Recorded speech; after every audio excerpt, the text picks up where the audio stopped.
Բռնության հերթական դեպքը բուժաշխատողների նկատմամբ։ Մի խումբ անձինք Պարոնյան Լեո խաչմերուկի հատվածում հարձակվել են շտապօգնության բուժաշխատողների ու վարորդների վրա։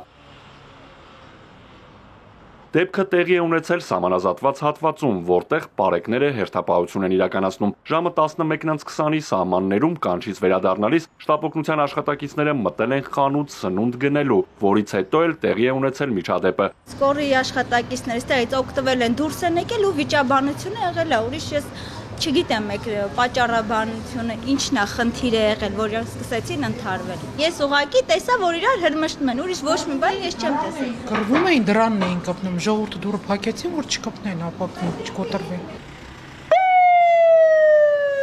Որն է վեճի պատճառն ու ովքեր են բռնության ենթարկել բուժաշխատողներին։ Երևանի շտաբ բուժօգնության փոխտնօրենն է Էպիկենտրոնին որոշ մանրամասներ հայտնում։ Երիտասարդներ են եղել, ովքեր անհարիր արտահայտություններ են թողել մեր բուժքրոջ նկատմամբ, որից հետո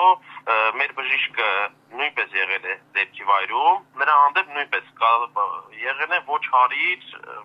բժշկի հանդեպ արտահայտություններ, այնուհետև խոսակցություն է առաջացել նրանց միջև։ Այդ պահին ենթակայեն վերադառնալիս է եղել նաև մեր 06 բրիգադը,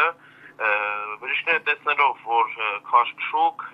եւ այլն կայանվել են, մոտեցել են, որպեսզի պարզաբանվի ինչ է կատարվում եւ եղել է վեճ։ Միջադեպից հետո երիտասարդները փախել են, տարածքում թողնելով հողաթափերը։ Ծեծկրտուքից շտաբ բուժօգնության 4 աշխատակից է տուժել ու մարմնական տարբեր աստիճանի վնասվածքներ ստացել։ 2 բրիգադների, 2 բժիշկներն ու 2 վարորդները տեղափոխվել են թիվ 1 համալսարանական հիվանդանոց։ Նրանց առողջական վիճակը բավարար է գնահատվում։ Վարորդներից մեկի մոտ կա քթոսկրի կոտրվածք, հայմորյալ խոռոչի առաջային պատի կոտրվածք, բժիշկների մասով եւ վարորդների մասով կատարվում են որոշակի բժշկական հետազոտություններ, կրկնորեն դատապարտելի է բուժաշխատողների եւ առողջապահական ծառայության աշխատակիցների նկատմամբ ցանկացած տեսակի բռնություն։ Դրանք ամեն օր փրկում են կյանքեր, հաճախ վտանգելով սեփական անվտանգությունը։ Նման վերաբերմունքը ոչ միայն անընդունելի է, այլ նաեւ արժանի է ամենախիստ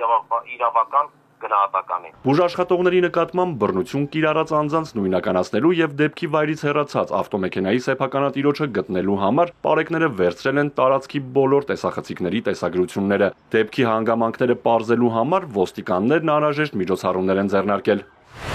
Սա այս տարի Երևանում շտաբ բուժօգնության աշխատակիցների նկատմամբ բռնություն կիրառելու 3-րդ դեպքն էր։ Բռնության նախորդ դեպքը օրեր առաջ է տեղի ունեցել։ Մայիսի 26-ին քաղաքացին կացնով հարձակվել էր կանչով Շենգավիթ Արարատյան փողոց գնացած բուժաշխատողների վրա։ Բարեբախտաբար միջադեպը ծանր հետևանքներ չունեցավ։ Կացնով բժիշկներին սպառնացող քաղաքացին ձերբակալվեց։ Պարզվել էր, որ Երևանի 45-ամյա բնակիչը եղել է ալկոհոլի ազդեցության տակ եւ մինչեւ բժիշկների հասնելը կացնով վնասել է բնակարանի գույքը։ Բրիգադի տեղ հասնելուց հետո բժշկին պատմել է, թե ինչպես է կոտրել տան սանհանգույցը։ Հետո միջանցքից վերցրել է կացինն ու անկանոն շարժումներ անելով նետել բժշկի ուղղությամբ։